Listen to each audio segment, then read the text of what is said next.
যখন ডাক্তার মানেই টাকা কামানোর মেশিন, চিকিৎসার নামে অযথা টেস্ট কিংবা অপ্রয়োজনীয় দামি দামি ওষুধ, তখন সন্দেশখালির এক প্রত্যন্ত গ্রামের ডাক্তার পথ দেখাচ্ছে বাকি সবাইকে। অনুপ্রেরণার নাম ডক্টর ফারুক হোসেন গাজী। এমন একজন মানবিক ডাক্তারের গল্প যিনি হাজার হাজার চিকিৎসা না পাওয়া গ্রামের মানুষদের মাসিহা।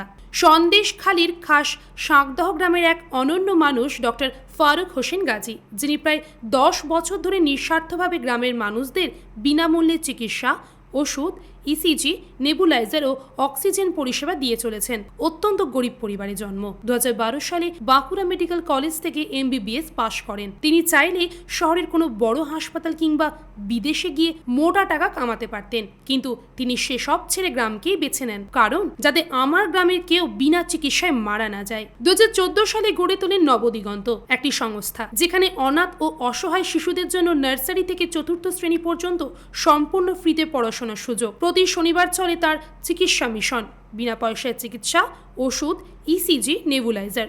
করোনার যুদ্ধের মাঝেও থামেননি তিনি। এমনকি গ্রামের শতাধিক যুবক যুবতীকে প্রশিক্ষণ দেন রক্তচাপ, সুগার ও ইসিজি মাপার মতো কাজে। সুন্দরবনের অসহায় মেয়েদের হাতে পৌঁছে দেন বিনামূল্যে স্যানিটারি ন্যাপকিন ও সচেতনতার বার্তা। ডক্টর ফারুক বলেন, মানুষের সেবায় ডাক্তারের ব্রত, ডাক পড়লেই ছুটে যাব যত রাতি। এমন মানুষ শুধু ডাক্তার নন, একটা আলো। এমন মানুষ থাকলে সমাজ বদলাবেই, তাতে কোনো সন্দেহ নেই। আপনারও কি এমন কোনো চেনা মানুষ আছেন যিনি নিঃস্বার্থভাবে জনগণের সেবা করে যাচ্ছেন? শেয়ার করুন তার গল্পটাও। আমরাও ব্রিথ অফ বেঙ্গল তুলে ধরবো তার গল্প, জানবে সারা বিশ্ব। আমি অনুরোধ করব এই গল্পটি সবাইকে শেয়ার করে দেওয়ার জন্য, যেন অনেকেই অনুপ্রাণিত হয়।